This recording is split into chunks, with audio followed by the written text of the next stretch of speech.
نحمده ونصلي على رسوله الكريم أما بعد فأعوذ بالله من الشيطان الرجيم بسم الله الرحمن الرحيم يا أيها الذين آمنوا لا تلهكم أموالكم ولا أولادكم عن ذكر الله ومن يفعل ذلك فأولئك هم الخاسرون وأنفقوا مما رزقناكم من قبل أن يأتي أحدكم الموت فيقول رب لولا أخرتني إلى أجل قريب فأصدق وأكن من الصالحين ولن يؤخر الله نفسا إذا جاء أجلها والله خبير بما تعملون صدق الله العظيم رب اشرح لي صدري ويسر لي أمري واحلل عقدة من لساني يفقهوا قولي اللهم ربنا ألهمنا رشدنا وأعصمنا من شرور أنفسنا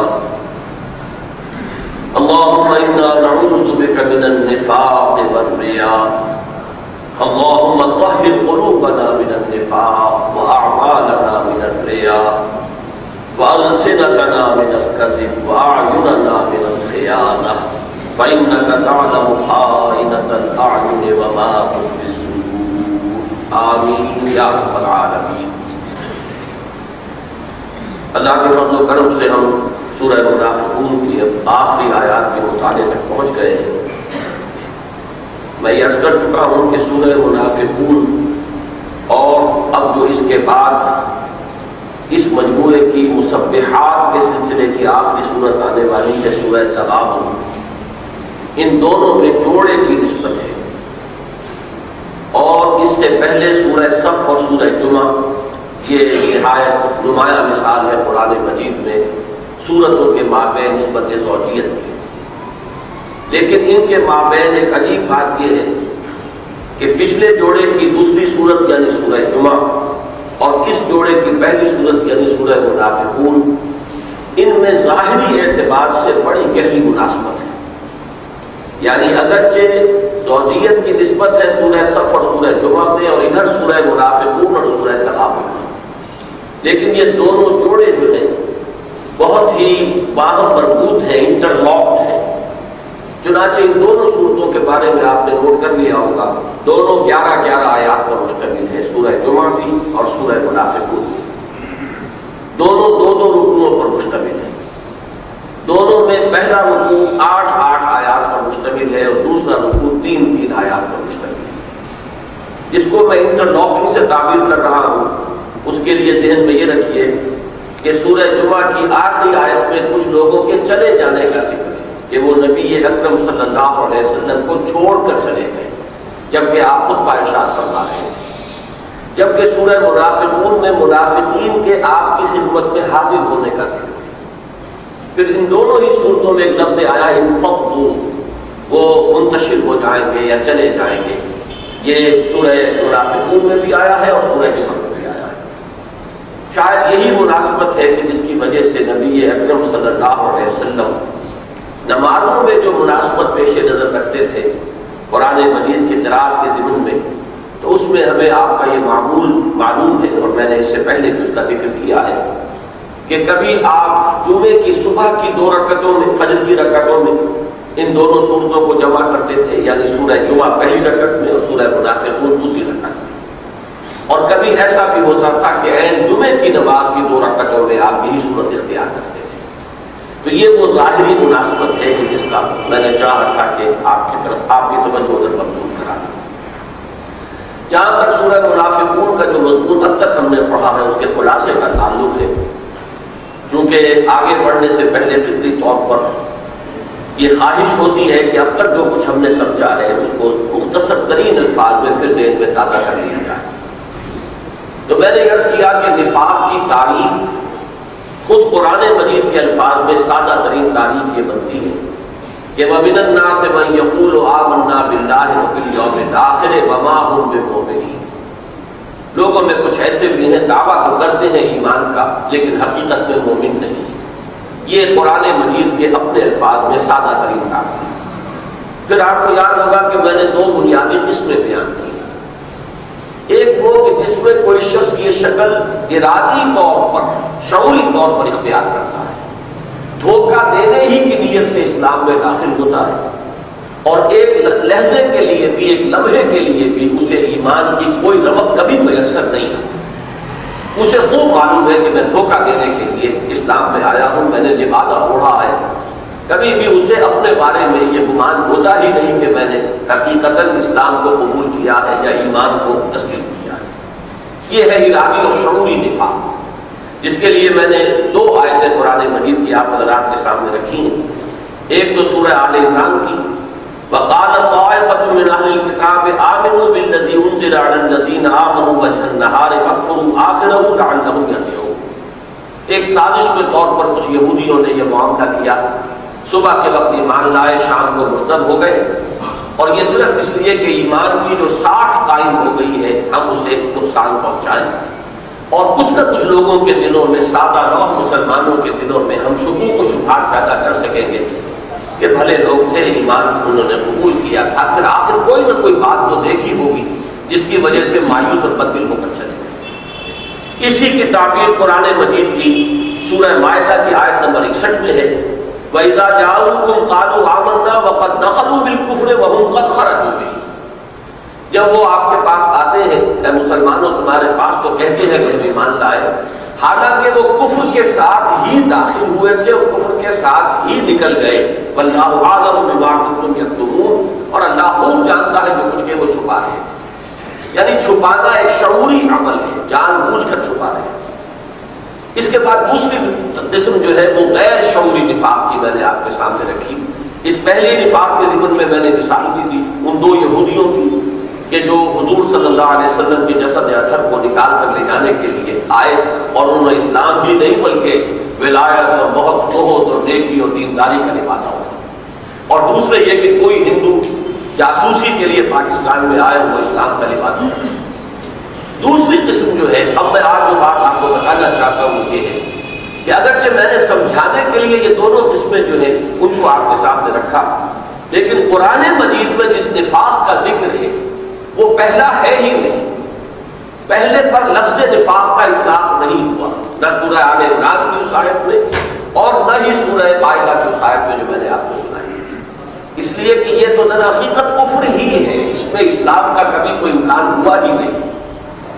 اگر آپ ایک عنوان اپنے ذہن میں رکھیں، النفاق فی القرآن، قرآن مجید میں جس نفاق کا ذکر ہے تو وہ کلیتاً دوسرا نفاق ہے، جس میں کہ آغاز جو ہوتا ہے وہ بالکل غیر شعوری طور کہ کوئی شخص اسلام میں آیا، یا تو وہ خالی اس ذہن تھا، اور یا یہ ہے کہ اس کی سمجھ تو لی تھی بات اس نے کہ ایمان لانے کا مطلب کیا ہے، کہ دانم مشکلات لا الہ، لیکن صحیح طور پر نہیں سمجھ پایا تھا، اور جب وہ چیزیں حقیقت بن کر سامنے آئیں تو اب اس کے پائے سبات کے اندر لفظ شروع ہو گئی۔ یہاں سے بات شروع ہوتی ہے کہ وہ دھوکہ دینے کے لیے ایمان نہیں لایا، ایمان وہ لایا تھا، آپ اس کو کہیں نیک نیتی کے ساتھ، یا یہ کہ وہ صرف ایک خالی اس ذہن ہو کر ایمان لے آیا، لیکن جب اب اس میں آئی مشکلات اور مسائل اور تکالیف اور قربانی کے مطالبے اور تقاضے اور انفاق اور جہاد فی سبیل اللہ کے مطالبے، اب اس کے لیے جو ہے وہ مشکل پیدا ہو گئی، اور اس مشکل میں اب وہ تزلزل، تردد، مذبذب، تذبذب، یہ کیفیت جو ہے تربص کی مختلف الفاظ ہیں جو قرآن میں، کبھی تربص گو مگو، انتظار، چلے نہ چلے، تذبذب، یہ تذبذب اردو میں بھی استعمال ہوتا ہے، متردد ہو کر آدمی رہ جاتا ہے کہ مجھے ایک طرف وہ دنیا کھینچ رہی ہے اور دنیا کی محبت میرے پاؤں میں بیڑی بن کر پڑی ہے، ایک طرف جو ہے فرض جو ہے میں نے تسلیم کیا ہے، میں نے قبول کیا ہے ایمان کو، اسلام کو، یا یہ کہ میں نے بیعت کی ہے حضور صلی اللہ علیہ وسلم سے یا پھر آپ کے بعد کسی بھی شخص سے، اب اس کا تقاضا تو یہ ہے، لیکن اب جان بھی پیاری ہے، مال بھی پیارا ہے، اولاد بھی پیاری ہے، جائیداد بھی پیاری ہے، یہ تمام چیزیں جو ہے ان کی محبتیں پاؤں میں بیڑی بن کر پڑی ہوئی ہیں، اب وہ نہ چل سکتا ہے نہ رہ سکتا ہے، ہوئے ہیں پاؤں پہلے ہی نہ بڑھتے عشق میں زخمی، نہ بھاگا جائے ہے مجھ سے، نہ ٹھہرا جائے ہے مجھ سے، یہ ایک کیفیت ہے تذبذب کی، جب تک اس میں معاملہ رہے کہ اعتراف تقصیر، اپنی کوتاہی کو تسلیم کرنے کا، اس کو ضعف ایمان کہا جائے۔ اس میں استغفار ہوگا، آدمی اپنی خطا کو تسلیم کرے گا، خود بھی اللہ سے استغفار کرے گا۔ حضور کے زمانے میں تھا تو حضور کی خدمت میں آ کر اپنے قصور کو مانتے ہوئے حضور سے بھی درخواست کرے گا کہ آپ بھی اللہ سے میرے لیے استغفار فرمائیں۔ یہاں تک معاملہ بعد کا مسئلہ ہے، تب بھی وہ اجتماعی نظم جو بھی ہے اس میں وہ اپنی خطا کو تسلیم کرتے ہوئے وہ آئندہ کے لیے ایک ارادہ کرے گا، وعدہ کرے گا، اثر نو ایک مصمم عزم کرے گا کہ میں اب چلوں گا انشاءاللہ اور سارے تقاضے پورے کروں گا، چاہے مجھے ڈگمگا جائے، اس کی کوئی پرواہ نہیں۔ لیکن جب تک جھوٹ کا ایلیمنٹ نہیں آتا، یہ نفاق نہیں ہے، یہ ضعف ایمان۔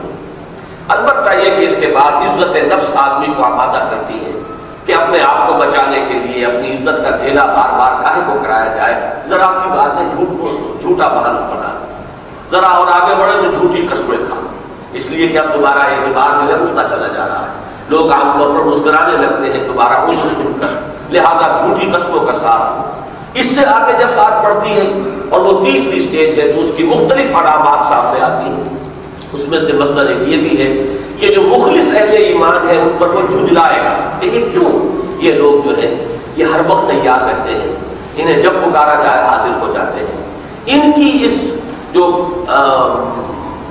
آمادگی ہے ہر وقت ہر قدم کے لیے، یہ ہمارے لیے اور زیادہ ایک امتحان اور آزمائش کا سبب بن جاتی ہے کہ ہماری کم ہمتی اور نمایاں ہو جاتی ہے، ان پر غصہ آئے گا۔ پھر جو قائد ہیں اس وقت محمد رسول اللہ صلی اللہ علیہ وسلم تھے، ان پر بھی جھنجھلاہٹ آئے گی۔ یہ تمام چیزیں، پھر یہ کہ جب آدمی اس جگہ پر پہنچتا ہے تو جو تھوڑی بہت ایمان کی پونجی تھی وہ اب اس کے اندر سے جیسے برف پگھلتی ہے پگھلنی شروع ہو جاتی ہے، پھر شکوک و شبہات بھی پیدا ہو جاتے ہیں۔ پھر آدمی یہ سوچتا ہے، جب اصل وجہ یہ ہے تحفظ، اپنی جان اور مال کو بچانا، تو جو کشمکش ہو رہی ہے حق و باطل کی، اس پہ پھر وہ یہ کوشش کریں گے کہ دونوں طرفوں کے ساتھ کچھ اپنے روابط رکھے جائیں، کیا پتا ہے اونٹ کس کے پر بیٹھ جائے، ممکن ہے اہل ایمان کو فتح ہو جائے تو ہمیں ان کے ساتھ بھی اپنے گڈ آفیسز جو ہے برقرار رکھنے ہیں، اور کیا پتا کافر جو ہے انہیں آخری فتح حاصل ہو جائے تو ان سے بھی اپنے سارے رشتے منقطع نہیں کرتے ہیں۔ تو یہ دو منہ پت بھی ان میں آ جائے گا۔ پھر ان کے پاس آئیں گے تو کہیں گے ہم آپ کے ساتھ ہیں، ان کے پاس جائیں گے تو کہیں گے وہ تو ہم مذاق اڑا رہے ہیں، بات کچھ نہیں ہے۔ لوگ کہیں گے ان سے کہ یہ کیا کر رہے ہیں آپ ایمان لائے ہیں تو بھلے مانسوں کی طرح ایمان لائے، تو وہ کہیں گے کہ ہم بے وقوفوں کی طرح ایمان نہیں لا سکتے، ہم ایمان لائے ہیں تو ہم سمجھدار لوگ ہیں، بچ بچ کر چلیں گے، سمجھ سمجھ کر چلیں گے، دائیں بائیں دیکھ کر چلیں گے۔ باقی یہ کہ بالکل انسان جو ہے اپنے مستقبل سے بے پرواہ ہو جائے، نفع نقصان کو بالکل نظر انداز کر دے، یہ تو دیوانگی ہے، یہ پاگل پن ہے، یہ دیوانگی اور پاگل پن جو ہے ہم اختیار کرنے کو تیار نہیں۔ جب وہ اس جماعتی نظم کو توڑتے ہیں تو ان سے کہا جاتا ہے کہ کیوں آپ فساد مچا رہے ہیں، اگر ایمان کا راستہ قبول نہیں ہے تو صاف صاف اعلان کر دیجیے۔ خام خواہ یہ کہ ایک جماعت میں رہنا بھی ہے اور پھر اس کے نظم کو توڑنا بھی ہے، اس کو تعبیر کیا جاتا ہے کیوں فساد مچا رہے ہیں، جماعتی زندگی کا فساد۔ اس کا جواب وہ دیتے ہیں وَإِذَا قِيلَ لَهُمْ لَا تُفْسِدُوا فِي الْأَرْضِ قَالُوا إِنَّمَا نَحْنُ مُصْلِحُونَ، وہ کہتے ہیں ہم تو مصلح ہیں، اصلاح چاہتے ہیں، ہم چاہتے ہیں جھگڑا نہ ہو، دین کی دعوت دو ٹھنڈے ٹھنڈے طریقے پر دو، آخر یہ تصادم کی کیا ضرورت ہے؟ یہ جو اس طرح کا تم لوگوں نے جو ہے معاملہ کر دیا ہے، اس کی بجائے ہم چاہتے ہیں کہ بجائے فساد کے اور تصادم کے اور خوریزی کے وہ کوئی اور راستے ہمیں اختیار کرنے چاہیے دین کو پھیلانے کی۔ میں جو بات سمجھانے کی کوشش کر رہا ہوں وہ یہ ہے کہ اس راستے پر چلنے والے بہت دور تک اس بات کا امکان موجود ہے کہ وہ اپنے آپ کو مخلص ہی سمجھتے رہے، وہ اپنی تمام چیزوں کی توجیہ کرتے رہے ہیں کہ ہم تو ان کی مصلحت اور ان کی خیر خواہی میں انہیں سجھا رہے ہیں راستہ کہ بھلا راستہ اختیار کرو، تصادم کے راستے سے گریز کرو، ایسا راستہ اختیار کرو کہ سانپ بھی مر جائے اور لاٹھی بھی نہ ٹوٹے۔ تم لوگ اپنی نادانی میں، اپنے جذباتیت میں، اپنے جوش میں، اپنے یہ جو دیوانگی ہے اس میں تم نے وہ راستے اختیار کر لیے ہیں کہ جن میں قدم قدم پر خطرہ ہے، ورنہ ہم تمہارے خیر خواہ ہیں، ہم اپنی ہی نہیں تمہاری بھی بھلائی چاہتے ہیں۔ ہم جو کہہ رہے ہیں کہ اس گرمی میں نہ نکلو، لا تنفروا فی الحر، تو یہ صرف ہمیں اپنی ہی جانیں پیاری نہیں ہے، ہم تمہارا بھی چاہتے ہیں کہ تم بھی اپنے آپ کو اس طرح جان جوکھم میں نہ ڈالو، اپنے آپ کو دیکھتے ہوئے تو موت کے منہ کے اندر نہ دھکیلو۔ یہ چیز وہ ہے جس کو سمجھ لیجیے کہ یہ آخری حد تک چلی جائے گی غیر شعوری طور پر، وہ اپنے آپ کو کافر نہیں سمجھیں گے، وہ یہی سمجھیں گے کہ ہم صاحب ایمان ہیں، ہم تو واقعتاً جو راستہ سجھا رہے ہیں وہ راستہ ہی حکمت کا راستہ ہے، وہ راستہ بہتری کا راستہ ہے، وہی راستہ ہے کہ جس میں سانپ بھی بن جائے گا اور لاٹھی نہیں ٹوٹے گی، جبکہ یہ جس رخ پر جا رہے ہیں اس میں کہ ہر قدم پر جو ہے خطرات ہیں اور مشکلات ہیں۔ البتہ یہ ضرور ہے کہ اس راستے میں آخری منزل یہ آ سکتی ہے، معدود چند لوگ ہوں گی کہ وہ واقعتاً شعوری طور پر بھی پھر منافق ہو جائیں، اندر سے انہوں نے اسلام کو بالکل تج دیا ہو اور شعوری طور پر تج دیا ہو، لیکن یہ کہ چونکہ اب تعلقات قائم ہو گئے مسلمانوں سے، اب رشتہ داریاں ہیں مسلمانوں سے، لہذا وہ چھوڑ بھی نہیں رہے، کھلم کھلا ارتداد کا اعلان بھی نہیں کر رہے، لیکن واقعتاً اب ان کے دلوں کے اندر ایمان کی کوئی رمق اس درجے میں بھی نہ رہ گئی ہو کہ جس پر وہ خود اپنے آپ کو بھی دھوکہ دے سکے۔ وہ جو قرآن مجید میں کہا گیا یخادعون اللہ والذین آمنوا وما یخدعون الا انفسهم وما یشعرون، اپنے آپ کو دھوکہ دینے کے لیے بھی تو کچھ نہ کچھ آدمی اپنے آپ کو جسٹیفائی کرتا ہے، کچھ نہ کچھ ریشنلائز کرتا ہے، حالانکہ وہ اپنے آپ کو دھوکہ دے رہا ہوتا ہے۔ لیکن ایک سٹیج یہ آ سکتی ہے، اس پورے جو میں نے آپ کے سامنے پورا ارتقا رکھا ہے اس مرض کا، پہلی سٹیج، دوسری سٹیج، تیسری سٹیج، اس کی آخری سٹیج یہ ہو سکتی ہے کہ اس قسم کے لوگ جو ہیں ان میں سے کچھ اس شعوری نفاق تک بھی پہنچ جائیں۔ لیکن پھر بھی ذہن میں رکھیے کہ جو لوگ بھی اس مرض کے مختلف مدارج اور مراحل میں ہیں ان کی غالب اکثریت غیر شعوری منافقین کی ہوگی، انہیں اپنے نفاق کا شعور نہیں ہوگا۔ اور اصل میں قرآن مجید میں جو بھی نفاق کا تذکرہ آیا ہے وہ سورہ بقرہ، سورہ آل عمران، سورہ نساء میں بڑی تفصیل سے، پھر سورہ انفال میں بھی ہے، سورہ محمد میں ہے صلی اللہ علیہ وسلم، سورہ فتح میں ہے، اور سب سے بڑھ کر سورہ توبہ میں ہے۔ یہ در حقیقت ان سب آیات کا اگر آپ تجزیہ کریں گے تو معلوم ہوگا کہ یہ دوسری قسم کا نفاق ہے کہ جس کا قرآن مجید میں ذکر ہے۔ پہلی قسم کے نفاق کو نفاق سے تعبیر ہی نہیں کیا گیا۔ یہ بات تھی جو میں چاہتا تھا کہ آج آپ حضرات کو مزید بات سمجھا دوں۔ اب آگے چلیے، مرض کے حوالے سے میں نے عرض کیا تھا کہ علاج کے ضمن میں دو اصطلاحات آتی ہیں، ایک ہے پریونشن، جس کے لیے ایک محاورہ کہہ دیں یا جو بھی ضرب المثل ہے، prevention is better than cure. یہ اصول ہے کہ کسی مرض سے بچاؤ جو ہے اس کی تدابیر اختیار کرنا اس سے بہتر ہے کہ آپ انتظار کریں کہ مرض ہو جائے تو اس کا علاج کریں۔ ایک کیوریٹو ٹریٹمنٹ ہے جبکہ انسان کو وہ مرض جو ہے لاحق ہو گیا، اس کی چھوت لگ گئی ہے، انفیکشن ہو گئی۔ ایک یہ کہ اس سے بچنے کے لیے تدبیریں اختیار کی جائیں۔ یہ حفظان صحت کا پورا جو سلسلہ ہے، پورا محکمہ ہے، وہ اسی لیے ہے کہ وبائی امراض پھیلنے نہ پائیں۔ تو یہاں آپ دیکھیں گے کہ 3 آیات میں ان دونوں قسم کے جو علاج ہیں اس مرض نفاق کے ان کا تذکرہ ہے۔ پہلا ہے پریونشن، جیسا کہ میں نے عرض کیا کہ ویسے بھی منطقی طور پر بھی مقدم اسی کو ہونا چاہیے۔ وہ کیا ہے؟ جیسا کہ میں نے ابتدا میں عرض کیا تھا کہ اس کا ہمارے لیے بڑی سہولت ہے کہ یہ مضمون سورہ جمعہ میں بھی آ چکا ہے۔ یہ مشابہت جو ہے ان دونوں صورتوں کے اندر ایک اور ہے جو نوٹ کر لیجیے۔ یا ایھا الذین آمنوا لا تلھکم اموالکم ولا اولادکم عن ذکر اللہ، اے اہل ایمان تمہیں غافل نہ کرنے پائے۔ الہا یلہی الہا ان، لہو کا لفظ سورہ جمعہ میں آ چکا ہے۔ وَإِذَا رَأَوْا تِجَارَةً أَوْ لَهْوًا انفَضُّوا إِلَيْهَا وَتَرَكُوكَ قَائِمًا، اے نبی جب انہوں نے دیکھا کوئی تجارت کا معاملہ یا کوئی کھیل کود تو وہ اس کی طرف متوجہ ہو گئے، چلے گئے اور آپ کو کھڑا چھوڑ گئے خطبہ دیتے ہوئے صلی اللہ علیہ وسلم۔ تو لہو کہتے ہیں وہ چیز جس میں انسان اپنے آپ کو مشغول کر کے، آج کل جو آپ لفظ استعمال کرتے ہیں پیس ٹائم، وقت گزارنا، وقت گزاری کے لیے کوئی مشغلہ، کوئی کھیل کود، کوئی تماشا، کوئی کسی وقت انسان جو ہے زندگی کی تلخ حقائق سے گریز کرنا چاہتا ہے تو کسی اور کام میں، کسی مشغلے میں، کسی دلچسپی میں اپنے آپ کو وہ مصروف کر لیتا ہے۔ یہ تمام چیزیں لہو میں شامل ہیں، اس میں وہ کھیل تماشا یہ ساری چیزیں شامل ہو جائیں۔ اور اسی سے پھر باب افعال میں الہا، الہا کے معنی غافل کر دینا۔ لہو وہ شے ہے جو غافل کر دے، اور الہا غافل کر دینا، کوئی شے کسی کو غافل کر دے۔ جیسے کہ حدیث میں آتا ہے کہ ما قل و کفا خیر مما کثر و الہا، جو چیز کم ہو لیکن کفایت کرے، آپ کی ضرورت پوری ہو جائے، 2 وقت کھانے کو مل رہا ہے باعزت طریقے پر، آدمی جو ہے اپنی ضروریات پوری اس کی ہو رہی ہے، اسے کسی کے سامنے دست سوال دراز نہیں کرنا پڑ رہا، ٹھیک ہے رلے تللے نہیں ہے، عیش نہیں ہے، فراوانی نہیں ہے، لیکن ما قل جو کم ہے لیکن کفایت کر رہا ہے، ضرورتیں پوری ہو رہی ہیں، وہ اس شے سے کہیں بہتر ہے خیر مما کثر وألہا، جو زیادہ ہو اور پھر معافی کر دے۔ اس لیے کہ زیادتی جو ہے اس کے اندر تو یقیناً پھر ایک طرح کی غفلت آ جاتی ہے انسان پر۔ اسی کو آخری پارے کی صورت میں سورۃ التکاثر میں فرمایا الہاکم التکاثر، تمہیں غافل کیے رکھتی ہے بہتات کی طلب، لگے رہتے ہو اسی میں، اور مال جمع ہو جائے اور میرا اسٹیٹس بلند ہو جائے اور معیار زندگی جو ہے میں اونچا کر دوں۔ اس کی بھاگ دوڑ میں جو اصل حقائق ہیں زندگی کے، وہ جو موت منہ کھولے ہوئے سامنے منتظر ہے، وہ قبر جو انتظار کر رہی ہے استقبال کرنے کے لیے بےتاب ہے، اس کو انسان اپنے ذہن سے دور رکھتا ہے۔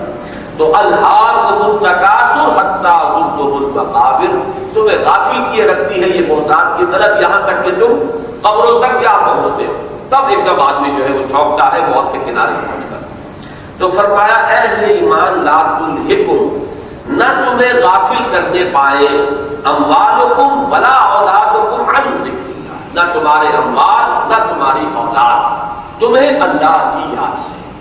معلوم ہوا کہ اصل شے جو ہے جو نفاق سے انسان کو بچائے گی، اس کے لیے پریونشن جو ہے وہ ہے دوام ذکر، جس کا ذکر آ چکا ہے سورہ جمعہ میں۔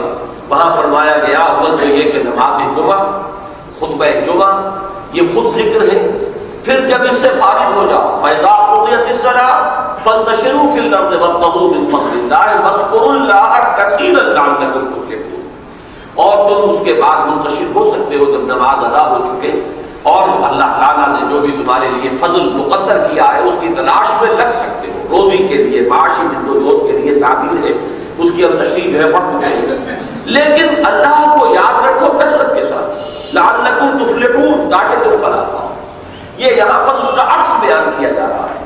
اگر مال اور اولاد کی محبت تمہیں غافل کر دے گی تو نتیجہ کیا نکلے گا؟ وَمَن يَفْعَلْ ذَلِكَ فَأُولَٰئِكَ هُمُ الْخَاسِرُونَ، وہاں فلاح ہے، فلاح کا تعلق ہے دوام ذکر کے ساتھ۔ اور اگر انسان غافل ہو گیا، گم ہو گیا، یہاں پر دیکھیے دو الفاظ آئے ہیں اموالکم اور اولادکم، یہ پھر وہی جو 8 پہلے محبتیں میں نے گنوائی ہیں بارہا، جو سورہ توبہ کی آیت نمبر 24 میں آئی ہے، یہ ان کا لب لباب ہے۔ علامہ اقبال نے اس کے لیے اصطلاح استعمال کی ہے کہ یہ مال و دولت دنیا، یہ رشتہ و پیوند، یہ دو چیزیں ہیں دنیا میں کہ جو انسان کو اپنے اندر گم کر لیتی ہیں، جو اللہ کی یاد سے غافل کر دیتی ہیں، اللہ کو بھلا دیتی ہیں۔ دو چیزیں، یہ مال و دولت دنیا، یہ رشتہ و پیوند، خدا نے وحدہ لا الہ الا اللہ۔ تو اب ان میں سے خلاصہ نکالا گیا تو ایک لفظ مال اور اولاد، اس لیے کہ واقعہ یہ ہے کہ دنیاوی جو علائق ہیں ان میں سب سے زیادہ محبت جو ہوتی ہے، طبعی محبت، وہ اولاد کی۔ تو ان دو محبتوں کو گویا کہ علامتی طور پر سمبولک انداز میں ان کا خلاصہ کے اعتبار سے اختیار کر لیا گیا، اور قرآن مجید میں یہی دو الفاذ آتے ہیں سب سے زیادہ کثرت کے ساتھ۔ لیکن یوں سمجھیے کہ ان دو کے ذہن میں درج ہے وہ 8 کی 8 محبتیں، آیت ہمیشہ وہی ذہن میں رہنی چاہیے۔ قل ان کان آباؤکم وابناؤکم واخوانکم وازواجکم وعشیرتکم، یہ تو رشتہ و پیوند ہو گئے 5۔ کہہ دیجئے اے نبی اگر تمہیں تمہارے باپ اور تمہارے بیٹے اور تمہارے بھائی اور تمہاری بیوی اور تمہارے رشتہ دار، یہ رشتہ و پیوند ہے، اور 3 چیزیں مال دولت دنیا، وہ کیا ہے؟ وہ اموال اقترفتموها، وہ مال جو تم نے بڑی محنت سے کمائے، وتجارت تخشون کسادها، اور وہ کاروبار، اسی میں پروفیشن بھی آ جائے گا، جس کو بڑی محنت سے اسٹیبلش کیا ہے، اور اب اس کے اندر مندے کا اور کساد کا تمہیں ہر وقت خطرہ رہتا ہے، کہیں مندہ نہ ہو جائے، کساد نہ ہو جائے۔ اور آخری چیز ومساکن ترضونها، اور وہ رہائش گاہیں جہاں تم رہتے ہو، حویلیاں، کوٹھیاں، بنگلے یا مکان، اپنی اپنی ہمت کے مطابق، وسعت کے مطابق، کسی نے 5 مرلے کا مکان بنایا ہے، اسی میں اپنی ساری جو بھی حسرتیں تھی وہ پوری کر لی ہے، خوب سجایا ہے، خوب نقش و نگار بنائے ہیں، ہر شخص جو ہے وہ اپنی اپنی سطح کے مطابق کر لیتا۔ کسی کا یہ کہ 8 کنال کی کوٹھی ہے، اس کے اوپر تھوپے گئے ہیں پیسے، اور معلوم ہوتا ہے کہ وہ سنگ مرمر سے جس طریقے سے کہ اس کو اس کی تزئین کی گئی ہے، تو نظر یہ آتا ہے کہ گویا کہ اتنا وافر پیسہ تھا کہ اسے ہر طرح سے تھوپنے کی کوشش کی گئی۔ لیکن ایک ہی بات ہے، اس کی سطح وہ تھی، اس نے وہاں اپنے ارمان پورے کر لیے، حسرتیں نکال لی۔ اس کی سطح یہ تھی، اس نے اس شکل میں اپنی جو ہے وہ اپنی دولت کا اظہار کر لیا ہے۔ باقی بات ایک ہی ہے، وَمَسَاكِنُ تَرْضَوْنَهَا، اور وہ مکان جو تمہیں بہت پسند ہے۔ یہ 8 محبتیں ہوئی، 5 رشتہ و پیوند اور 3 یہ مال و دولت دنیا۔ اگر یہ چیزیں محبوب تر ہیں اللہ سے، احب الیکم من اللہ ورسولہ، اور اس کے رسول سے صلی اللہ علیہ وسلم، وجہاد فی سبیلہ، اور اللہ کی راہ میں جہاد سے، فتربصوا، وہی لفظ تربص جو میں نے ابھی بیان کیا تھا، تربص، تردد، تذبذب، یہ ہے الفاظ، گو مگو، چلو نہ چلو، ایمان مجھے روکے ہے تو کھینچے ہے مجھے کفر۔ احساس فرد پکار رہا ہے، لیکن جان و مال اور اولاد کی محبت اور دنیاوی علائق کی محبت اور مال و اسباب اور دنیاوی کی محبت روک رہی ہے۔ تبتی راہیں مجھ کو پکارے، دامن پکڑے چھاؤں کرے، یہ تربص، یہ تردد، یہ تذبذب، یہ نتیجہ ہے اس کا۔ فتربصوا حتی یأتی اللہ بأمرہ واللہ لا یہدی القوم الفاسقین، جاؤ انتظار کرو یہاں تک کہ اللہ اپنا فیصلہ لے آئے، اور اللہ ایسے فاسقوں کو ہدایت نہیں دیتا۔ اللہم ربنا لا تجعلنا منہم، اے اللہ ہمیں ان میں شامل نہ کیجیے، ہمیں اس کی توفیق دے کہ ہم فیصلہ کن طور پر ان 3 محبتوں کو غالب رکھیں اپنے دل میں، ان 8 محبتوں پر کہ جن کا اس آیہ مبارکہ میں تو نے ذکر کیا ہے۔ اب میں صرف حوالہ دوں گا کہ اگلی سورت سورہ تغابن میں یہ آیت آئی ہے بڑی کھل کر، انما اموالکم واولادکم فتنہ، جان لو مسلمانوں تمہارے اموال اور تمہاری اولاد ہی تمہارے لیے فتنہ۔ فتنہ کہتے ہیں کہ سوٹی جس پر پرکھا جائے، سونے کو رگڑ کر دیکھ لیا جاتا ہے زیور کو کہ یہ سونا خالص ہے یا اس کے اندر کھوٹ ہے تو کتنا ہے۔ جو شے ظاہر کر دے کسی شے کی اصل حقیقت کو کہ اس میں سچائی کتنی ہے، بناوٹ کتنی ہے، خلوص کتنا ہے اور تصنع کتنا ہے، بس وہ شے ہے فتنہ۔ تو تمہارے مال اور تمہاری اولاد ہی تو تمہارے لیے فتنہ ہے، انہی پر تو اللہ تمہیں آزما رہا ہے۔ انما اموالکم واولادکم فتنہ واللہ عندہ اجر عظیم، اور جان لو کہ اللہ ہی کے پاس ہے بہت بڑا اجر، یعنی جو وقت جو محنت اللہ کے لیے کی جائے گی، اس کے دین کے لیے جو کچھ لگاؤ گے اور کھپاؤ گے، وہ ہے جو سفل ہوگا، جس کا نتیجہ نکلے گا۔ باقی جو کچھ یہاں کے لیے لگا دیا ہے وہ تو گم ہوا اور ضائع ہو گیا۔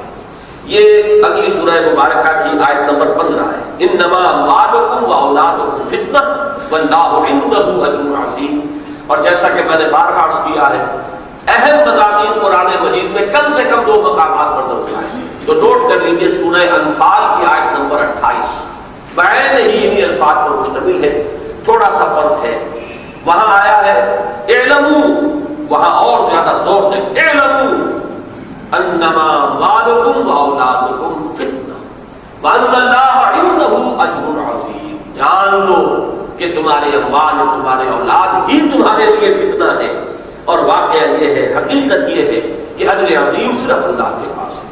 اولاد بھی تمہیں کوئی بدلہ نہیں دے سکے گی، تم نے اپنے آپ کو ہم انویسٹ کر دیا ہو اولاد میں، اپنی تمام توانائیاں اور قوتیں کھپا لی ہو اولاد کے اندر، تب بھی ہو سکتا ہے وہی اولاد، وہی بیٹا جس سے تم نے بڑی امیدیں وابستہ کی ہوئی ہیں، جن پر اپنے آپ کو گویا کہ کھپا دیا اور لگا دیا، وہی کھڑا ہو کر سینہ تان کر آپ کے سامنے بات کرے، اور آپ کا دل جو ہے پھر اس وقت ٹوٹے گا کہ میں نے کس سے امیدیں وابستہ کی تھی اور کس کے لیے میں نے اپنے آپ کو خاک پہ گرا کر رکھ دیا۔ ہمارے یہاں کثیر تعداد میں، خاص طور پر لوور مڈل کلاس میں، وہ والدین ہوتے ہیں جو اپنے آپ کو گویا کہ بالکل اپنی اولاد کے اندر کھپا دیتے ہیں، اس توقع میں کہ اب یہ ابھریں گے، یہ ان کا اعلیٰ کیریئر ہوں گے، ان کی اعلیٰ تعلیم کے لیے فاقے تک کر رہے ہیں یا فاقے سے آگے گزر کر حرام خوری کر رہے ہیں، اپنی آخرت برباد کر رہے ہیں۔ حضور نے فرمایا صلی اللہ علیہ وسلم کہ بڑا ہی نادان ہے وہ شخص جو دوسرے کی دنیا بنانے کے لیے اپنی آخرت برباد کر رہا ہے۔ وہ انسان سمجھتا ہے اپنی اولاد کو کہ یہ میں ہی ہوں، میرے ہی وجود کا تصور ہے، حالانکہ واقعی اندر وہ ان کا اپنا ایک علیحدہ تشخص ہے، ان کی اپنی شخصیت ہے۔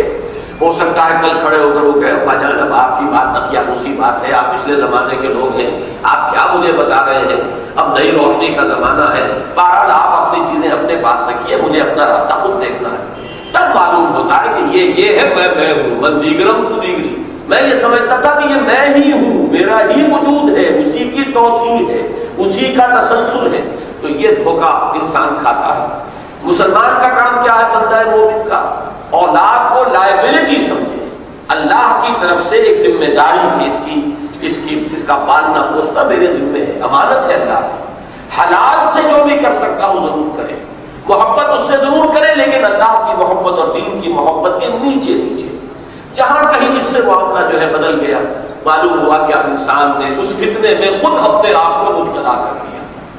یہاں وہ سورہ حدید کی آیت، قالوا بلا ولکنکم فتنتم انفسکم، تم نے خود اپنے آپ کو اپنے ہاتھوں فتنے میں ڈالا۔ وہ فتنے میں ڈالنے سے مراد کیا ہے؟ انما اموالکم واولادکم فتنہ۔ اگر ان کے ساتھ تمہارا تعلق قلبی اللہ، اس کے رسول اور اللہ کی راہ میں جہاد کے مقابلے میں زیادہ ہو گیا تو یہ ظاہر بات ہے تمہارا اپنا فعل ہے، اختیاری فعل ہے، تم نے ہی اپنے اندر کی اس ترازو کو ادھر جھکا دیا ہے، لہذا تم نے خود اپنے آپ کو اپنے ہاتھوں فتنے میں ڈالا۔ وَلَٰكِنَّكُمْ فَتَنتُمْ أَنفُسَكُمْ وَتَرَبَّصْتُمْ، فتنے میں جب پڑو گے تربص آ جائے گا، وہ ترازو جب ادھر جھک جائے گی 8 محبتوں کی طرف، تربص اس کا لازمی نتیجہ ہے۔ فَتَرَبَّصُوا حَتَّىٰ يَأْتِيَ اللَّهُ بِأَمْرِهِ، تو وہ لفظ تربص نوٹ کیجئے سورہ حدید میں فوراً، وَلَٰكِنَّكُمْ فَتَنتُمْ أَنفُسَكُمْ وَتَرَبَّصْتُمْ وَارْتَبْتُمْ وَغَرَّتْكُمُ الْأَمَانِيُّ حَتَّىٰ جَاءَ اللَّهُ وَغَرَّكُم بِاللَّهِ الْغَرُورُ۔ تو سورہ تغابن میں بھی انما اموالکم واولادکم فتنہ واللہ عنہ اجر عظیم، سورہ انفال کی آیت نمبر 28 میں اعلموا انما اموالکم واولادکم فتنہ وان اللہ عنہ اجر عظیم۔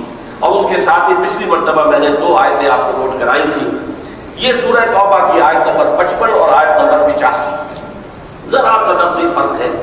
فلا تعجبک اموالہم ولا اولادہم، دیکھیے وہی دونوں چیزیں بریکٹ ہو کر آ رہی ہیں۔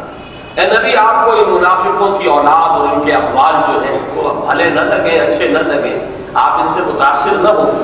انما یرید اللہ لیعذبہم بہا فی الحیات الدنیا، اللہ تعالیٰ یہ چاہتا ہے انہی چیزوں کے ذریعے سے ان کو دنیا کی زندگی میں عذاب دے، یہی چیزیں سوہان روح بن جائیں گی۔ دولت سے محبت ہے، کسی وقت ذرا نقصان آیا اور معلوم ہوا کہ کروڑ پتی ہے لیکن چند لاکھ کا گھاٹا پڑ گیا ہے، تو اب جان جو ہے وہ انگاروں پر جیسے انسان لوٹ رہا ہے، یہ حال اس کا ہو گیا ہے۔ گویا کہ یہ مال ہی اس دنیا کی زندگی ہی میں اس کے لیے عذاب کا ذریعہ بن گیا ہے، اور اولاد سوہان روح بن جاتی ہے۔ تو اللہ تو چاہتا ہے ان چیزوں کی کثرت کو یہ نہ سمجھو کہ اللہ تعالیٰ ان کے لیے خیر چاہتا ہے، بلکہ انما یرید اللہ لیعذبہم بہا فی الحیات الدنیا وتزهق انفسهم وهم کافرون، اللہ چاہتا ہے یہ انہی میں مگن رہے، لگے رہے، تاکہ جان ان کی نکلے اسی حالت کفر۔ اور یہی بات پھر آیت نمبر 85 میں آئی، ولا تعجبک اموالہم ولا اولادہم انما یرید اللہ ان یعذبہم بہا فی الدنیا، یہاں حیات کا لفظ نہیں آیا ہے، وتزهق انفسهم وهم کافرون۔ تو ان دونوں آیات کو ذہن میں رکھیے، 2 آیات یہ ذہن میں رکھیے۔ اب اس آیت کو پڑھیے، یا ایھا الذین آمنوا لا تلہکم اموالکم ولا اولادکم عن ذکر اللہ ومن یفعل ذلک فاولئک هم الخاسرون۔ جو یہ کرے گا اولاد اور مال کی محبت کو اپنے قلب پر اتنا مسلط ہونے دے گا کہ اللہ یاد نہ رہے، تو وہ خسارہ۔ اب وہ پروسیس شروع ہو گیا۔ وہ پروسیس کیا ہے؟ وہ جو ترازو ہے وہ جھک گئی غلط سائڈ پر، اس کے نتیجے میں تربص ہوگا، تردد ہوگا، تھوڑا بہت ایمان جو تھا وہ بھی ظاہر ہونا شروع ہو جائے گا، برف کے مانند پگھلنا شروع ہو جائے گا، شکوک و شبہات کے کانٹے دل میں چبھنے لگیں گے، اور پھر آخر صورت یہ ہو جائے گی ذالک بانہم آمنوا ثم کفروا فطبع علی قلوبہم فہم لا یفقہون۔ یہ اس لیے کہ وہ ایمان تو لائے تھے لیکن پھر انہوں نے کفر کیا، اور اب ان کے دلوں پر مہر کر دی گئی ہے، اب یہ تفقہ سے بالکل عاری ہو چکے ہیں۔ اس کے ضمن میں بھی میں نے ایک آیت آپ کو سنائی تھی، پھر آیت یاد دلا رہا ہوں صرف، اور وہ یہ کہ یہ عمل ایک دم نہیں ہو جاتا، اس میں کئی اپس اینڈ ڈاؤنز آتے ہیں، آدمی آگے پیچھے کے کئی مرحلے طے کرتا ہے۔ اور یہ سورہ نساء، سورہ مائدہ، آج میں سورہ مائدہ کی آیت کا اور اضافہ کر رہا ہوں، اس میں سورہ نساء کی آیت تو میں نے آپ کو سنائی تھی، 2 آیتیں ہیں یہ 137 138۔ ان الذین آمنوا ثم کفروا ثم آمنوا ثم کفروا ثم ازدادوا کفرا لم یکن اللہ لیغفر لهم ولا لیہدیہم سبیلا بشر المنافقین بان لهم عذابا الیما۔ بے شک وہ لوگ جو ایمان لائے، پھر انہوں نے کفر کیا، پھر ایمان لائے، پھر کفر کیا، پھر کفر میں بڑھتے چلے گئے، یعنی پہلے تو ہوتا ہے وہ ویو موشن ہوتے ہیں، کچھ آگے کچھ پیچھے، کچھ پھر آگے پھر کچھ پیچھے، پھر آخر آدمی پسپائی اختیار کرتا ہے اور تیزی کے ساتھ پھر وہ اس کفر کی طرف لڑکنا شروع کر دیتا ہے، یہاں تک کہ وہ ایمان سے بالکل محروم ہو گیا، اندر ایمان کی کوئی رمق نہیں رہی، اوپر ونیئر موجود ہے، قانونی ونیئر تو ہے کہ وہ مسلمان ہے، اس لیے کہ اس نے کھلا اپنے کفر کا اعلان نہیں کیا۔ میں نے جو سب سے زیادہ سمجھانے کی کوشش کی ہے دروس میں وہ یہ ہے کہ نہ صرف قانونی ونیئر رہ جاتا ہے، کچھ شعور کی سطح پر بھی ایک ونیئر باقی رہ جاتا ہے، وہ اپنے آپ کو مسلمان سمجھتے رہتے ہیں۔ وَزَعَمَ أَنَّهُ مُسْلِمٌ وَإِنْ صَامَ وَصَلَّى وَزَعَمَ أَنَّهُ مُسْلِمٌ، نماز پڑھ رہے روزہ رکھ رہے، اس لیے کہ اس میں تو کوئی گھبرانے والی بات نہیں، نماز میں کوئی لمبا چوڑا نقصان نہیں ہوتا، روزہ رکھنے میں تو شاید کوئی بچت ہی ہو جاتی ہے اس زمانے میں، لہذا نماز ہونے سے انہیں نہیں، اصل تو مسئلہ ہے جہاد کا، مال کھپانے کا، جان کھپانے کا، جان اور مال کے لیے خطرات جو ہیں وہ انگیز کرنے کے لیے تیار نہیں ہے، لہذا وہ سمجھتے یہی ہے کہ ہم مسلمان ہیں، اگرچہ جیسا کہ میں نے عرض کیا ہے آج کے آخری صورت یہ بھی ہو سکتی ہے کہ ان میں سے کچھ لوگ شعوری طور پر بھی منافق ہو جائیں، لیکن مین بلک جو ہے نفاق کا وہ در حقیقت غیر شعوری نفاق ہی کا ہے، جس کا ذکر قرآن کریم۔ اب آج دوسری آیت میں آپ کو سنا رہا ہوں، یہ سورہ مائدہ کی ہے، آیت نمبر 71۔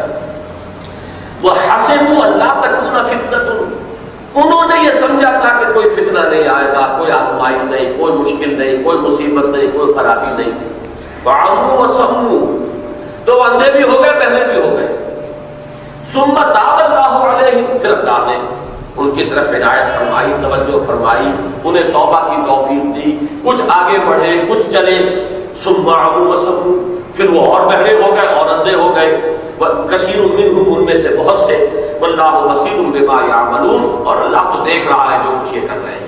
ان دونوں آیات کو نوٹ کر لیجئے، اس میں معلوم ہو رہا ہے کہ یہ دفعتاً نہیں ہوتا، جیسے کہ سورہ منافقون کی آیت نمبر 3 سے ظاہر ہوا تھا، ذالک بانہم آمنوا ثم کفروا، یہاں چونکہ اجمال ہے تو یہ اشتباہ ہو سکتا ہے کہ یہ دفعتاً ہو گیا، بس ایمان لایا اور پھر کافر ہو گئے، ایسا نہیں ہوا، بلکہ اس کے درمیان کافی اوسیلیشنز ہوئی ہیں، کافی ٹو اینڈ فرو موومنٹ، کچھ آگے بڑھے، کچھ پیچھے ہٹے، کچھ آگے بڑھے پھر کچھ پیچھے ہٹے، بالآخر وہ پیچھے ہٹتے چلے گئے۔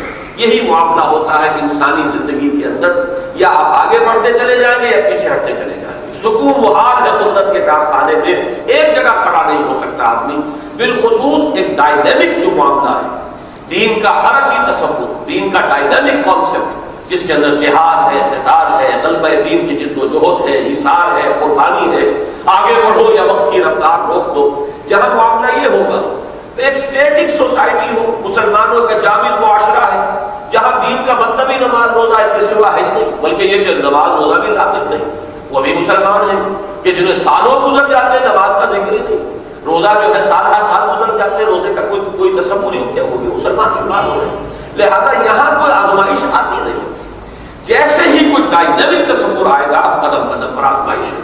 وَلَنَبْلُوَنَّكُمْ بِشَيْءٍ مِّنَ الْخَوْفِ وَالْجُوعِ وَنَقْصٍ مِّنَ الْأَمْوَالِ وَالْأَنفُسِ وَالثَّمَرَاتِ، تو جہاں یہ ڈائنامک کانسیپٹ ہوگا دین کا، قدم قدم پر آزمائش آئے گی۔ اور میں یہاں تھوڑی سی بات اور نوٹ کر دوں، سورہ بقرہ کے دوسرے رکوع کے اختتام پر اصل میں یہی ہے جس کو تفصیل کی شکل میں پیش کیا گیا، اَوْ كَصَيِّبٍ مِّنَ السَّمَاءِ فِيهِ ظُلُمَاتٌ وَرَعْدٌ وَبَرْقٌ، جیسے بارش ہو رہی ہو، رات بھی ہو اندھیری، اور بڑی زور کی بارش ہو رہی ہے، اس میں کڑکا بھی ہے، بجلی بھی چمکتی ہے۔ اب اس میں ان منافقوں کا حال کیا ہے؟ او کصیب من السماء فیہ ظلمات ورعد وبرق یجعلون اصابعهم فی آذانهم من السماء حذر الموت، یہ بزدل اور کم ہمت لوگ جو ہے اپنے کانوں میں انگلیاں ٹھوسے ہوئے ہیں اور یہ کڑکے سے ڈر رہے ہیں کہ جان نہ نکل جائے، اتنا بڑا کڑکا آتا ہے زور کا، تو انگلیاں ٹھوسی ہوئی ہیں۔ کلما اضاء لهم مشوا فیہ، جب ذرا روشنی ہو جاتی ہے کچھ چل لیتے ہیں، وَإِذَا أَظْلَمَ عَلَيْهِمْ قَامُوا، اور جب اندھیرا ہو جاتا کھڑے کے کھڑے رہ جاتے ہیں۔ وَلَوْ شَاءَ اللَّهُ لَذَهَبَ بِسَمْعِهِمْ وَأَبْصَارِهِمْ، اللہ چاہتا تو ان کی سماعت اور بصارت کو بالکل سلب کر لیتا۔ إِنَّ اللَّهَ عَلَىٰ كُلِّ شَيْءٍ قَدِيرٌ، اللہ ہر چیز پر قادر ہے۔ یہ وہ درمیانی کیفیت ہے جس میں کچھ چلنے کی کوشش بھی کر رہے ہیں، آسانیاں آ گئی تو کچھ چل لیے، اپنے ایمان کا بھی اظہار کیا، کوئی ابتلا کا وقت نہیں ہے، کوئی امتحان نہیں ہے، کوئی کڑکا نہیں ہے، اس وقت کوئی اس وقت جو ہے مصیبت نہیں ہے، تو وہ آگے آگے ہوں گے، پہلی صفوں میں آئیں گے، حضور کے قریب بیٹھیں گے۔ لیکن جہاں کوئی مسئلہ آ گیا، جہاں مشکل مرحلہ آیا، کوئی امتحان کی بات آ گئی، اب وہ چھپے، جیسے کہ ایک جگہ نقشہ کھینچا گیا ہے، ایک دوسرے کو دیکھتے ہیں اور وہ جان بچا کے نظر بچا کے کھسکنے کی کوشش کرتے ہیں. حل یراکم من احد، پھر وہ دیکھتے کوئی دیکھ تو نہیں رہا، ذرا دیکھو یہ وقت جو ہے کڑا آ رہا ہے، اب یہ کہا جائے گا کہ نکلو اللہ کی راہ میں، لہذا ذرا یہاں سے کھسکنے کی کوشش کرو. تو وہ وہاں سے کور لے کر لوگوں کا اور وہاں سے کھسکنے کی کوشش کرتے ہیں. تو اصل میں سمجھنا چاہیے جیسے کہ یہ معاملات فی الواقع ہوتے ہیں. ہمارا تصور جو ہے نفاق کا، جیسا کہ میں نے بارہا عرض کیا ہے دروس میں، وہ ایک خاص قسم کا نفاق، جیسے کہ کوئی شخص شعوری طور پر دھوکہ دے رہا ہو، بس اس سے آگے نفاق کا ہمارا تصور نہیں. میں اپنی امکانی حد تک کوشش کر رہا ہوں کہ جو اصل نفاق ہے جس کا ذکر قرآن میں ہے اس کو میں آپ کے سامنے واضح کروں. وہی آیت جو میں نے سورہ آپ کو حج کی بھی سنائی تھی کہ وَمِنَ النَّاسِ مَن يَعْبُدُ اللَّهَ عَلَىٰ حَرْفٍ، کچھ لوگ ہیں بندگی کرنا چاہتے ہیں اللہ کی، لیکن کنارے کنارے بچ بچ کر مجدھار میں کودنے کو تیار نہیں. اگر ان اصابہ خیر اطمئن بہ، خیر ہو تو بڑے مطمئن ہیں، وہ اسلام پر خوب چل رہے ہیں، اپنا دعویٰ بھی کر رہے ہیں، بڑھ بڑھ کر باتیں بھی کر رہے ہیں. وَإِنْ أَصَابَتْهُمْ فِتْنَةٌ انقلبوا عَلَىٰ وَجْهِهِ، اگر فتنہ آ گیا، آزمائش آ گئی، امتحان آ گیا، اوزے منہ گر پڑے.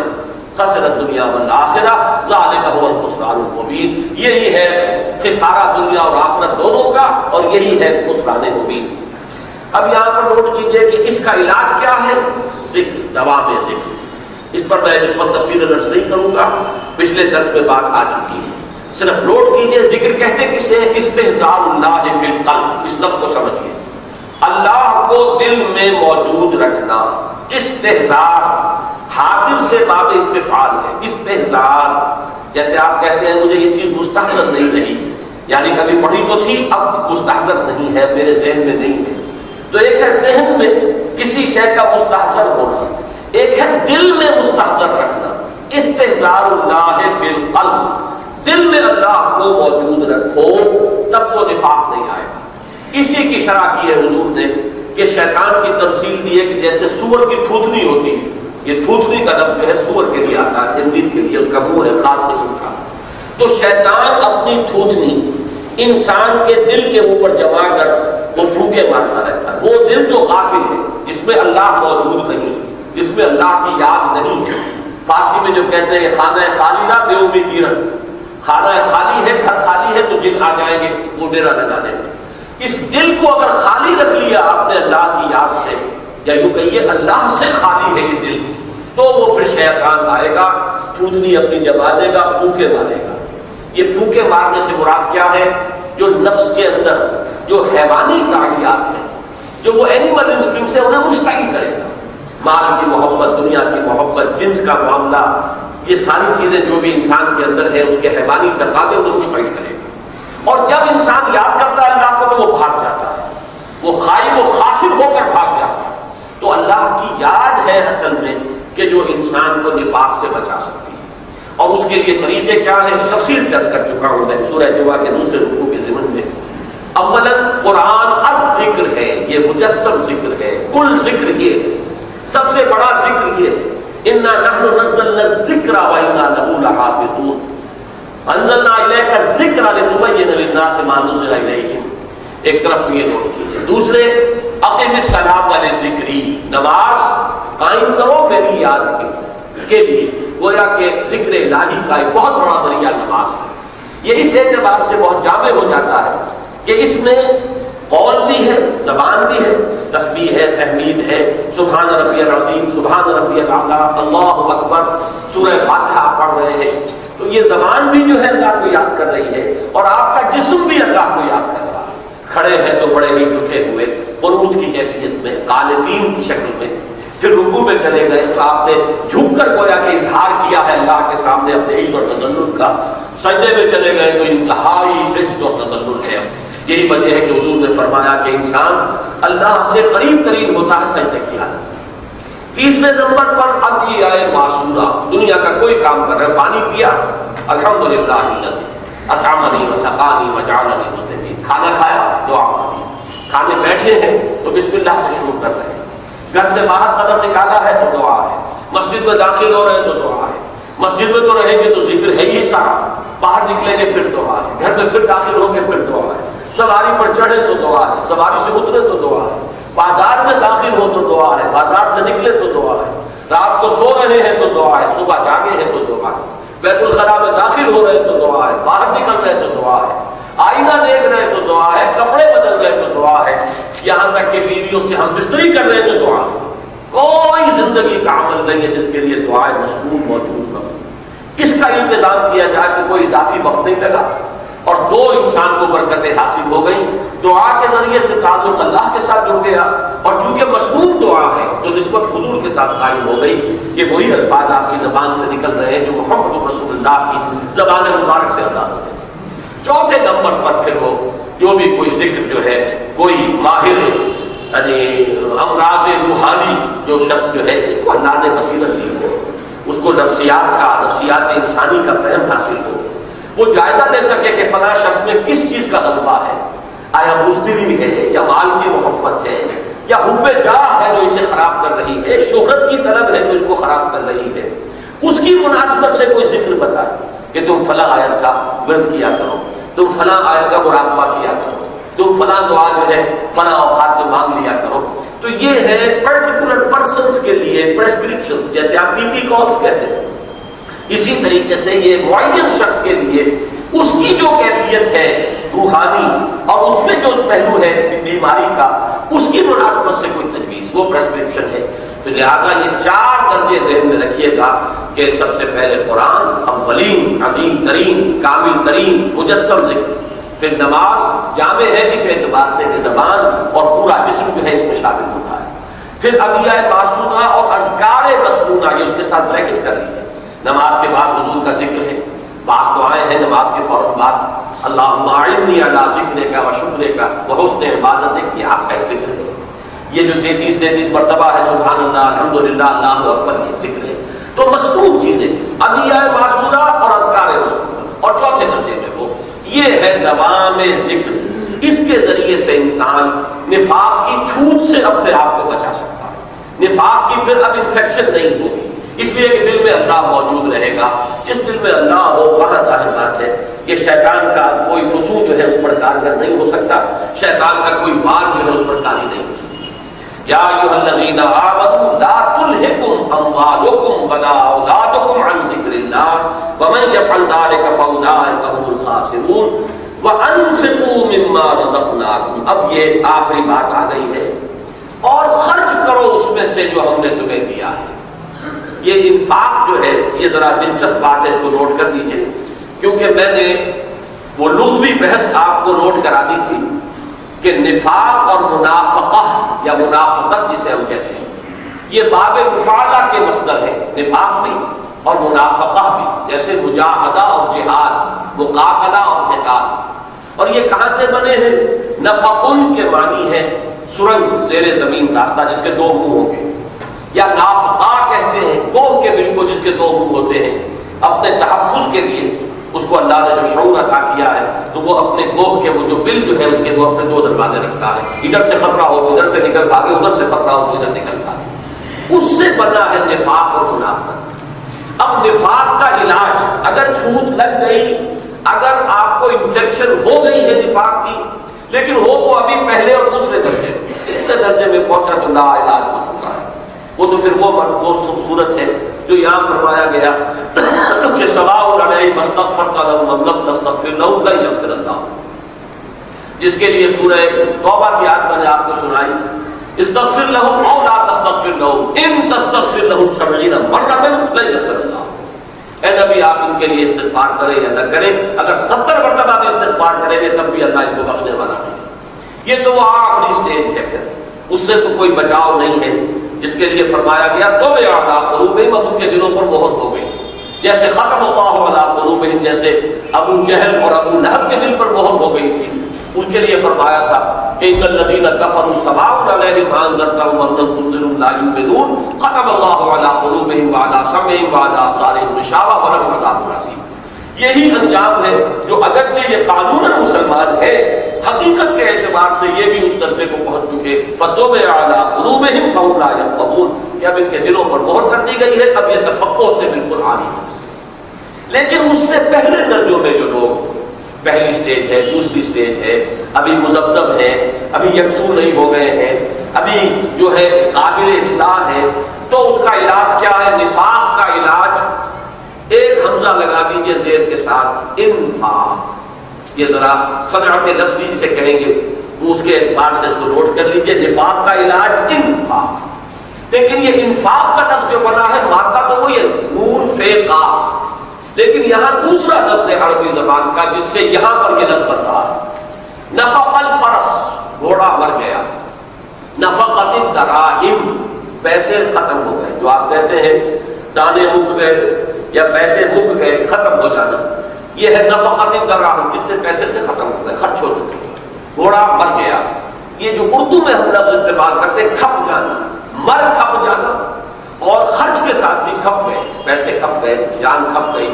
تو یہ کھپ جانا جو ہے یہ ہے اگر یہ ثلاثی مجرد میں آئے گا. نفق الفرس, گھوڑا مر گیا. نفقت الدراہم, پیسے ختم ہو گئے. اسی سے باب انفاق, باب افعال کا مصدر بنے گا انفاق. کھپا دینا, خرچ کر دینا, صرف کر دینا, لگا دینا. اب اس کی حکمت سمجھ لیجیے کہ در حقیقت اصل مرض کیا تھا. دیکھیے اس کو کہیں گے علاج بالضد. یہ ہمارا ایلوپیتھک والا اور حکمت والا علاج ہے, ہومیوپیتھی والا علاج نہیں ہے. ہومیوپیتھی والا علاج جو ہے وہ علاج میں مثل ہوتا ہے کہ جو مرض کا سبب ہے ہلکا ہلکا سا اسی کا جو ہے وہ بڑھانے والی شے دی جاتی ہے تاکہ ریزسٹنس پیدا ہو جائے. وہ ایک علیحدہ اصول ہے. ہمارے یہاں بھی ایلوپیتھی میں یہ جو پریونٹیو انوکولیشن ہوتے ہیں ان کا اصول وہی ہے. تو ایسا نہیں ہے کہ وہ اصول غلط ہو, بالکل اصولی اعتبار سے بات صحیح ہے کہ کسی کے اندر ایک ریزسٹنس پیدا کرنے کے لیے, قوت مدافعت پیدا کرنے کے لیے اگر مائلڈ ڈوزیج جو ہے اس کی ہوتی رہے گی انفیکشن کی تو اس میں طاقت پیدا ہو جائے گی. تو یہ بھی ایک اصول ہے. لیکن ایک اصول یہ ہے کہ اگر فلاں جرثومہ جو ہے وہ سبب بن گیا تو ایسی دوا آپ دیں گے جو اس جرثومے کو ختم کر دے. تو یہاں اس کو کہتے ہیں علاج میں ضد. اب ضد کا علاج یہاں کس طرح ہوگا کہ اصل مرض کیا تھا؟ مال کی محبت, دنیا کی محبت. دنیا اور علائق دنیاوی کی محبت میں سب سے بڑی علامتی شے کیا ہے؟ مال کی محبت. مال کی محبت نے منافق بنایا تھا, لہذا مال ہی اللہ کی راہ میں خرچ کرو, صرف کرو, نکالو, دو. یہ انفاق جو ہے یہ ان تمام صورتوں میں سورہ حدید سے شروع ہو کر اب جو یہاں کا سلسلہ چلا آ رہا ہے, آپ ذرا یاد کر لیجئے, وقت ختم ہو رہا ہے کہ کتنی مرتبہ یہ لفظ آ چکا ہے. سورہ حدید میں یہی لفظ آیا تھا, آمنوا باللہ ورسولہ وانفقوا مما جعلکم مستخلفین فیہ.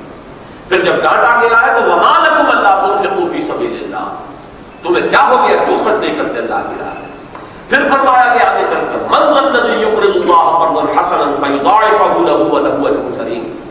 آگے چل کر منافقت کی بحث آئی اور منافقت کا پھر جب آگے سلوک قرآنی کا بیان آیا ہے ازالے کی, اعلموا ان اللہ یحیی الارض بعد موتہا, گھبراؤ نہیں, اللہ مردہ زمین کو بھی دوبارہ زندہ کر دیتا ہے.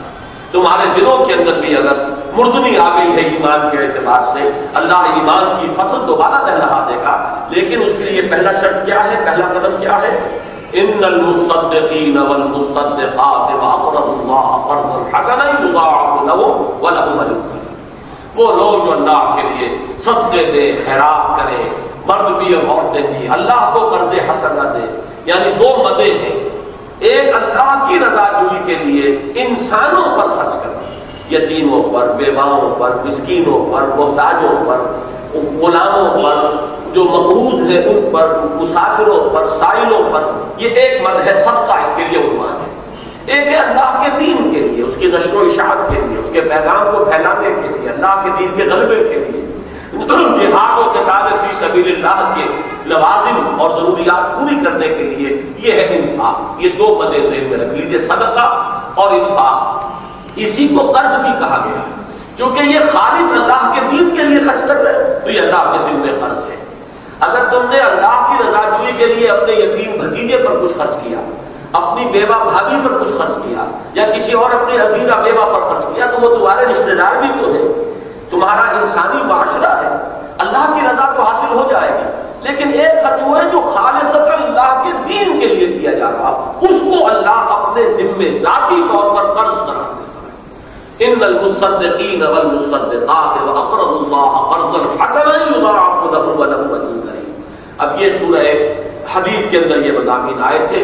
اب یہاں اس کو نوٹ کر لیجئے کہ یہاں اب نفاق کا علاج انفاق, وانفقوا مما رزقناکم. چنانچہ یہی آپ آگے چل کر سورہ تغابن میں دیکھیں گے وہاں جو فرمایا گیا انما اموالکم واولادکم فتنہ واللہ عنده اجر عظیم، اس کے بعد کی آیت ہے فاتقوا اللہ ما استطعتم واسمعوا واطیعوا وانفقوا خیرا لانفسکم ومن یوق شح نفسہ فاولئک هم المفلحون۔ خرچ کرو، تمہارے اپنے بھلے میں ہے کہ خرچ کرو، جتنا خرچ کرو گے اتنا ہی دل پر سے مال کی محبت کم ہوگی، اتنا ہی نفاق دھلے گا، ایمان اجاگر ہوگا۔ ایمان کے اوپر اگر گردہ آ گیا تھا وہ گردہ ہٹ جائے گا، اگر اس کے اوپر جو ہے نفاق کی کوئی باریک تہ ابھی آئی تھی، کوئی بہت نبیز تہ آ گئے تو گئے، ضل ضلالا بعیدا، گون ڈاؤن دی ڈرین، بہہ گئے اس پدرو کے اندر۔ لیکن اگر ابھی ہو قابل اصلاح تو یہ مال کو اللہ کی راہ میں خرچ کرو، لگاؤ، اسی سے یہ اندر کی نجاست جو ہے وہ دھلے گی۔ اسی لیے اس کے لیے نفس تزکیہ ہے، زکات ہے، پاک کرنا۔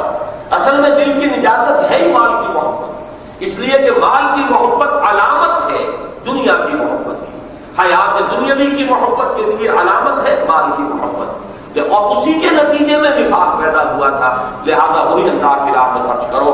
اب اس پر جو بہت مرتبہ قرآن مجید میں یہ مضمون آیا ہے، سورہ بقرہ میں آیت الکرسی سے پہلی کی آیت جو ہے وہ بہت مشابہ ہے اس آیت کے، وَأَنفِقُوا يَا أَيُّهَا الَّذِينَ آمَنُوا أَنفِقُوا فِي سَبِيلِ اللَّهِ أَنفِقُوا مِمَّا رَزَقْنَاكُم مِّن قَبْلِ أَن يَأْتِيَ يَوْمٌ لَا بَيْعٌ فِيهِ وَلَا خُلَّةٌ وَلَا شَفَاعَةٌ۔ اہل ایمان، خرچ کرو اللہ کی راہ میں ان سب چیزوں میں سے جو اللہ نے تمہیں دی ہیں، اس سے پہلے کہ وہ دن آ جائے، وہ قیامت کا دن ہے، آخرت کا دن ہے، جس میں نہ کوئی کاروبار ہوگا، نہ لین دین ہوگا، نہ سفارش کام آئے گی، کہیں کوئی دوستی کام نہیں آئے گی۔ تو وہ دن جو ہے اس سے پہلے جو کچھ ہے جو اللہ نے دیا اسے اللہ کی راہ میں دے ڈالو، خرچ کرو، صرف کرو۔ یا ایھا الذین آمنوا انفقوا مما رزقناکم من قبل ان یأتی یوم لا بیع فیہ ولا خلۃ ولا شفاعۃ والکافرون هم الظالمون۔ جو اس روش سے انحراف کریں گے ان کے لیے فرمایا کفر ہے، یہ حقیقت کے اعتبار سے تو وہی ظالم ہے۔ یہاں یوں سمجھیے کہ وہ جو قیامت کبریٰ ہے اس سے پہلے قیامت صغریٰ آتی ہے ہر فرد کے اوپر، وہ ہے اس کی موت کا وقت، یہاں اس کا اشارہ دیا گیا ہے۔ تو میں نے اسی لیے سورہ بقرہ کی وہ آیت جو آیت الکرسی سے ماقبل ہے اس کا حوالہ دے دیا کہ وہ قیامت کبریٰ ہے، وہ تو ہے یوم القیامہ، من قبل ان یاتی یوم لا بیع فیہ ولا خلۃ ولا شفاعۃ، یہ قیامت صغریٰ ہے جس کا ذکر ہو رہا ہے۔ وَأَنفِقُوا مِمَّا رَزَقْنَاكُم مِّن قَبْلِ أَن يَأْتِيَ أَحَدَكُمُ الْمَوْتُ فَيَقُولَ رَبِّ لَوْلَا أَخَّرْتَنِي إِلَىٰ أَجَلٍ قَرِيبٍ۔ خرچ کرو اس میں سے جو کچھ کہ ہم نے تمہیں دیا ہے، اس سے پہلے کہ تم میں سے کسی کی موت اس کے سر پر آن کھڑی ہو، اور اس وقت وہ کہے گا حسرت کے ساتھ پروردگار کیوں نہ تو ذرا اس کو مجھ سے مؤخر کر دے، اخرتنی الی اجل قریب، مجھے تھوڑے سے وقت کی ذرا مہلت دے دے، مؤخر کر دے میری موت کو، اور مجھے ذرا مہلت دے اس دنیا میں، فاصدق واکن من الصالحین، تو میں سب کچھ تیری راہ میں دے دوں گا، سب کچھ خرچ کر دوں گا، لگا دوں گا، صدقہ کروں گا، اور بالکل صالح بن جاؤں گا۔ وَلَن يُؤَخِّرَ اللَّهُ نَفْسًا إِذَا جَاءَ أَجَلُهَا، اور جان لو، کان کھول کر سن لو، جب کسی ذی نفس کی وہ موت کا وقت آ جائے گا، جب اجل آ جائے گی، پھر اللہ ہرگز اسے مؤخر نہیں کرے گا۔ یہ نے بارہا کہا ہے کہ لام اور نون کے ساتھ جو نفی ہوتی ہے، لن یؤخر اللہ نفسا، ہرگز نہیں مؤخر کرے گا اللہ کسی بھی جاندار کی جان کو، جبکہ اذا جاء اجلھا، جبکہ اس کا وقت جو ہے موت کا آ جائے گا۔ واللہ خبیر بما تعملون، اور اللہ خوب باخبر ہے اس سے جو تم کر رہے ہو۔ اللہ کو معلوم ہے کہ مؤخر بھی ہو جائے گا، تو پھر وہی محبت عود کرائے گی، امتحان جو ہے پھر تم ناکام ہو جاؤ گے۔ اللہ تعالیٰ کو تم دھوکہ نہیں دے سکتے۔ یہ ساری گڑگڑاہٹ اور یہ ساری التجائیں جو ہیں در حقیقت ہے بھی بے بنیاد، اور اس اعتبار سے غیر مؤثر ہیں کہ جب وہ گھڑی آ جائے گی اور وہ موت سرحانے آن کھڑی ہوگی، پھر کوئی گڑگڑاہٹ، کوئی التجا اس کو مؤخر نہیں کرا سکے گی۔ تو اس رکوع کا حاصل یہ دو چیزیں ہیں، دوام ذکر، یہ پریونشن ہے نفاق کی، مرض نفاق کی، جھوٹ کو سے بچنے کے لیے دوام ذکر۔ اور اگر کچھ انفیکشن ہو گئی اور آدمی متنبع ہو جائے اپنے بارے میں، خود جھانکے اپنے باطن میں اور محسوس کرے کہ کچھ ہے، یہ بھی بیماری کی کوئی، مجھے بھی کہیں کچھ چھوٹ لگ چکی ہے، تو پھر یہ کہ زیادہ سے زیادہ اللہ کی راہ میں دے اور خرچ کرے اور صرف کرے، اس سے پھر وہ دھلے گا دل، اندر کی نجاست جو ہے اس سے وہ انسان کا باطن پاک ہوگا، اور اس نفاق کی جو آلودگی ہو گئی ہے اس سے اسے نجات حاصل ہو جائے گی۔ بارک اللہ لی ولکم فی القرآن العظیم ونفعنی وإیاکم وما كنا لنهتدی لولا ان هدانا اللہ ربنا لا تزغ قلوبنا بعد إذ هديتنا وهب لنا من لدنك رحمة إنك أنت الوهاب اللهم ربنا أعنا على ذكرك وشكرك وحسن عبادتك۔ پروردگار ہماری مدد فرما کہ ہم تجھے یاد رکھ سکیں، تیرا شکر ادا کر سکیں اور تیری عبادت کا حق احسن وجوہ ادا کر سکیں۔ اللهم طہر قلوبنا من النفاق، پروردگار ہمارے دلوں کو نفاق کے روگ سے اور اس برس سے پاک فرما۔ وأعمالنا من الرياء، اور اے اللہ ہمارے اعمال جو نیکی کے کام سے کرے ان کو ریاکاری سے پاک فرما۔ وألسنتنا من الكذب، اور اے پروردگار ہماری زبانوں کو جھوٹ سے پاک فرما۔ وأعيننا من الخيانة، اور اے اللہ ہماری آنکھوں کو خیانت سے اور بدنگاہی سے بچا۔ فإنك تعلم خائنة الأعين وما تخفي الصدور، اس لیے کہ جو بھی نگاہ کی خیانت ہے، جو مسکینوں کے اندر مخفی ہے، وہ تمام چیزیں تیرے علم میں ہیں اور تجھ پر عیاں ہیں۔ رب اغفر وارحم وانت خیر الراحمین، اللہم وفقنا لما تحب وترضى، اے اللہ ہمیں ہر اس کام کی توفیق عطا فرما جو تجھے پسند ہے، جس سے تو راضی ہوتا ہے۔ اللہم وفقنا ان ننفق اموالنا فی سبیلک، پروردگار ہمیں توفیق عطا فرما ہم اپنا مال زیادہ سے زیادہ تیری راہ میں صرف کریں۔ اللہم وفقنا ان نجاہد فی سبیلک باموالنا وانفسنا، پروردگار ہمیں ہمت عطا فرما کہ تیری راہ میں جہاد کریں اور ان میں اپنے مال اور جانیں کھپائیں۔ اللہم ارزقنا شہادت فی سبیلک، اے اللہ ہمیں شہادت کی موت عطا فرما۔